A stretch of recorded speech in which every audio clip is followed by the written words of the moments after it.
वंदे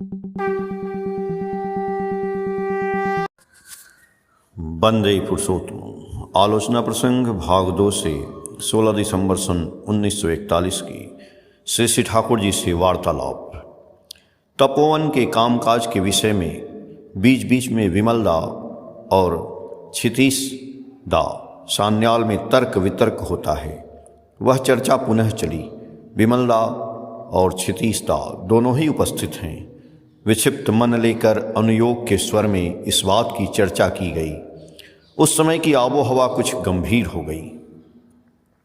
श्री श्री ठाकुर जी मधुर मुस्कान से विक्षोभ की आबो हवा को हल्का करते हुए दोनों की ओर निहार कर मनोज्ञ भंगिमा से कहने लगे, देखिए, समुद्र मंथन की तरह प्रणय मंथन में भी सुधा और विष दोनों ही निकलते हैं। विष को हजम किए बिना सुधा का भी उपयोग नहीं किया जा सकता। कहावत भी है, एक घर करते गेले झोगड़ा की होय नाय, दूटा कथाओं की तुम्हार प्राणे सोय ना। अर्थात एक जगह पर रहने से क्या झगड़ा नहीं होता है? क्या दो बातें भी नहीं सह सकते हो? इसलिए जहाँ बंधुत्व है वहाँ मेल मिलाप हो ही जाता है। झगड़ा करने के बाद चुपचाप रहने या नहीं मिलने से गल्फ ऑफ डिफरेंस विक्षेप का व्यवधान क्रमशः बढ़ता ही रहता है। किंतु उनमें एक व्यक्ति भी यदि हंसकर बातें करे तो सहज ही बदली फट जाती है, अन्यथा छोटी मोटी बातें लेकर जीवन भर विच्छेद रह जाता है। आप लोगों के साथ ऐसी बात लागू नहीं भी हो सकती है, क्योंकि आप दोनों का एक ही स्वार्थ है। व्यक्तिगत स्वार्थ के लिए आप दोनों ने तो झगड़ा नहीं किया है। हम दोनों का उद्देश्य है तपोवन को कैसे बनाया जाए। इसमें अपनी अपनी टेक नहीं है, ऐसी बात नहीं है। विमल दास सोचते हैं, मैं तपोवन का एक पुराना शिक्षक हूँ, ठाकुर से बहुत कुछ जानकारी मिली है, वास्तविक रूप से उनकी बातों पर चलकर कुछ किया भी है, क्या मैं नहीं जानता? क्षितीश दास सोचते हैं, केसों को पकाया है, क्या मैं यह नहीं जानता कि इस काम को किस ढंग से करना है? विमल दास ठाकुर की दुहाई देते हैं और कहते हैं, क्या मैं ठाकुर की बात को नहीं सोचता हूँ? एक अहम का दूसरे अहम के साथ भिड़ंत है और कोई खास बात नहीं है। आप दोनों को यदि मेरा कार्य करने का वास्तविक आग्रह और इच्छा रहे तो देखेंगे, लड़ाई झगड़ा करते हुए भी कभी अज्ञात भाव से आपस में मिल गए हैं। उस समय विमल दा यदि घर में खाएंगे तो क्षितीश दा के घर जाकर पचाएंगे और क्षितीश दा दतवन करते हुए विमल दा के घर पर मुंह धोएंगे। कहने का सार यह है, आदर्श और उद्देश्य जहाँ एक है वहाँ मतांतर होने के बावजूद मनांतर नहीं होता। यदि होता भी है तो बाहर ही बाहर और उसी क्षण तक पुनः वह मिलन आग्रह को गहरा बना छोड़ता है। श्री श्री ठाकुर इस बार उठकर निभृत निवास के शौचालय में गए। प्रातः कृत्यादि समाप्त करने के बाद श्री श्री ठाकुर मातृ मंदिर के बरामदे पर आकर बैठे। प्यारीदा ने एक दवा लाकर दी। उन्होंने दवा खाई। एक एक कर बहुतों ने आकर प्रणाम किया। संबिता 4 वर्ष की लड़की खूब सज धज कर सुषमा माँ के साथ श्री श्री ठाकुर को प्रणाम करने आई। श्री श्री ठाकुर बहुत प्रसन्न हैं, बोले, वाह वाह, कितनी सुंदर है। संबिता का मुखमंडल आनंद से खिल उठा। फिलांथ्रॉफी ऑफिस के विषय में बंकिम दा राय, शरत दास सेन, भवानी दास साहा ने श्री श्री ठाकुर से परामर्श लिया। अविनाश दा भट्टाचार्य आए। उनके साथ कुछ समय तक ज्योतिष शास्त्र के विषय में आलोचना हुई। बातचीत के सिलसिले में श्री श्री ठाकुर ने कहा, ग्रहें हमारे कॉम्प्लेक्स वृत्ति को ही रिप्रेजेंट सूचित करते हैं। कोई खास व्यक्ति खास किसी कॉम्प्लेक्स वृत्ति के फेरे में पड़कर किस प्रकार चलेगा, उसकी बुद्धि वृत्ति, चिंता और कर्म उस समय कैसा रूप लेंगे, उसे प्रेडिक्ट भविष्यवाणी किया जा सकता है।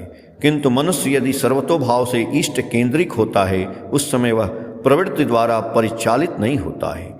इसी प्रकार मनुष्य का ग्रह दोष खंडन होता है। इसके सिवा दूसरा पथ नहीं है। इसलिए कहा जाता है, किम कुर्वन्ति ग्रह सर्वा यस्य केंद्रे बृहस्पति। बृहस्पति का अर्थ है सद्गुरु, जिनको जीवन केंद्र में बैठाए रखना चाहिए। उनका भजन कर उन्हें ही अपना भाग्य विधाता समझना चाहिए, अन्यथा सिर्फ दीक्षा लेने से कुछ होने को नहीं है।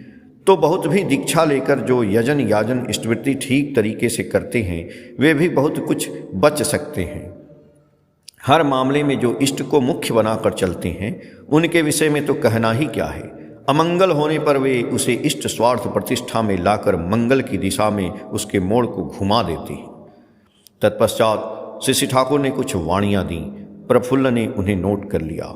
श्री ठाकुर ने बंकिमदा राव, वीरेंद्र मित्र, चुनीदा राय चौधरी, किरणदा मुखोपाध्याय, हरिदा गोस्वामी आदि को बुलाकर कहा, सुनो और कहो ठीक हुआ या नहीं। प्रफुल्ल पढ़कर सुनाने लगे। सुनकर सबों ने एक स्वर में कहा, बहुत अच्छा हुआ है। इतनी कठिन चीज को कितना सहज और सुंदर ढंग से थोड़े शब्दों में इस प्रकार दिया जा सकता है, यह बिना देखे विश्वास नहीं हो सकता है। श्री ठाकुर जी बोले, परम पिता देते हैं तभी होता है। मैं बुद्धि लगाकर या चेष्टा कर कुछ भी नहीं कर सकता हूँ। मनुष्य जो कहता है तुम यंत्री हो और मैं यंत्र हूँ, इस बात को शायद मैं जिस रूप में समझता हूँ उसे दूसरा नहीं समझता है। तुम लोगों को विद्या है, बुद्धि है, मैं महामूर्ख हूँ, मेरे पास तो कुछ भी नहीं है।